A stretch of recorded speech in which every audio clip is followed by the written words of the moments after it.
Good afternoon. It's May 2nd, 2019. I'm Eric. I'm here at SHTFplan.com. Damn it.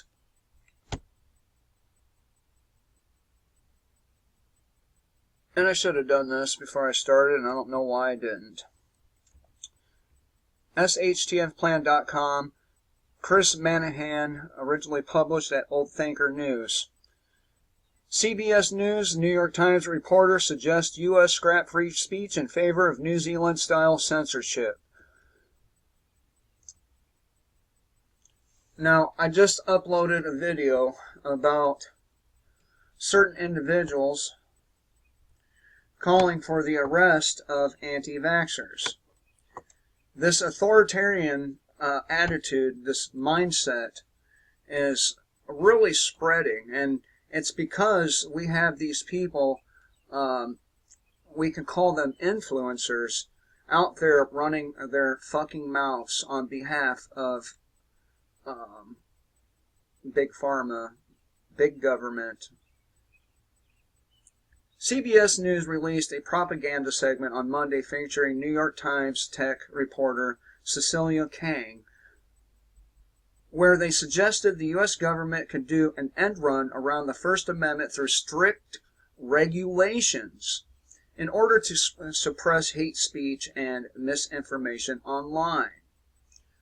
The real misinformation is coming from the likes of individuals that work at CBS, the New York Times, among many, many others. I seen an article talking about how everyone's abandoning CNN in favor of Fox News, which is no better. They just lie for the other side. Both the CBS News host and New York Times reporter Cecilia Kang said the U.S. should look to countries like Australia, New Zealand, Germany, and India, which do not have free speech, as models for suppressing free speech on the internet.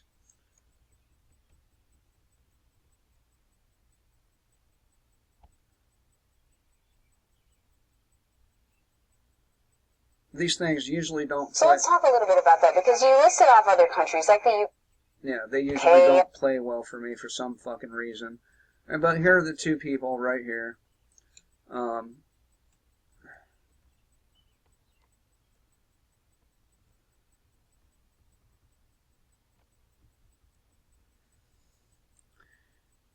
Apparently, he reported in November 2018, the New York Times editorial board wrote a propaganda piece comparing right-wingers to jihadists and demanded authoritarian censorship of the internet to stop the spread of toxic ideas. And the most toxic idea I can think of is statism. The New York Times last year hired virulent anti-white racist Sarah Zhang in August of 2018 as their lead technology writer and made her a member of their editorial board. And you remember I covered this fucking bitch. And of course me saying that could amount to bullying in the eyes of our overlords.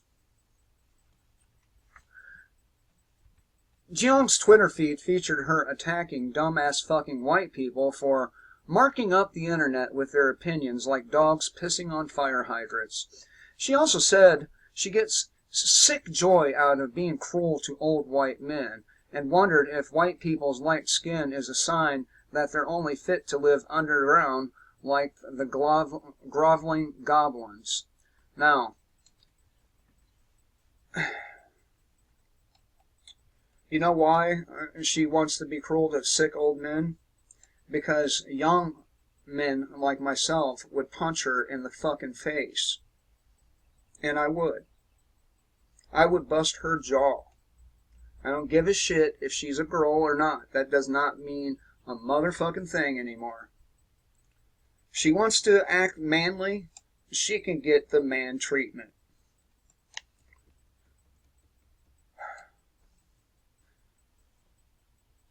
While journos love to act as though they're crusaders for free speech and a free press, as we saw over the weekend during the White House Correspondents' Dinner, they're actually the biggest crusaders against free speech and the free press in America and throughout the West. So, by buying these people's newspapers, by watching their television channels, you, America, are enabling the racists like Jiang, what's her name? I think of Sarah Jiang, not 100% though.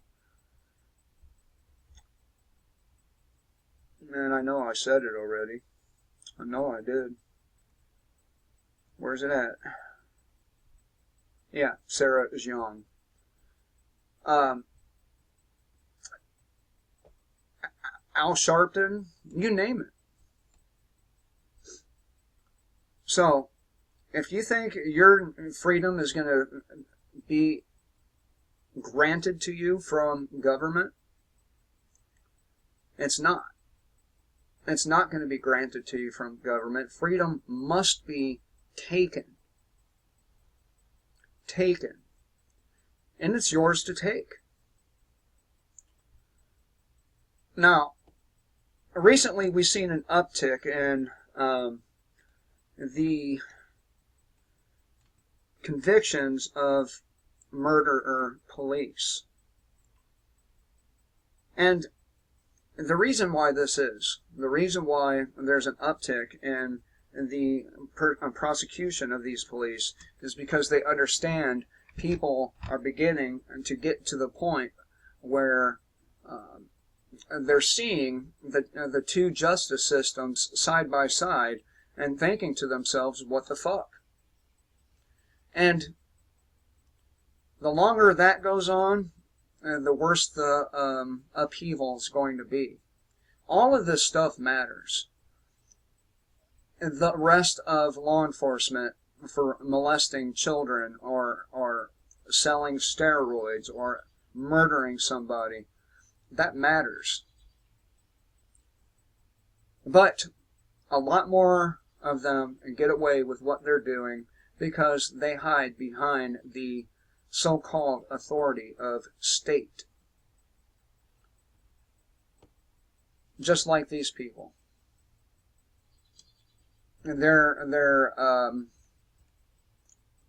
lobbying the state to restrict our free speech. And people like myself will not have a voice anymore. And what did Kennedy say? He said, those who make peaceful revolution impossible make violent ones inevitable. And that's what they're going to get. They continue to shorten the shackles and cuffs. They continue to press their thumbs down upon our heads. And the only thing left for us to do is revolt. Is to take our freedom back. Till next time, kill the state before the state kills you.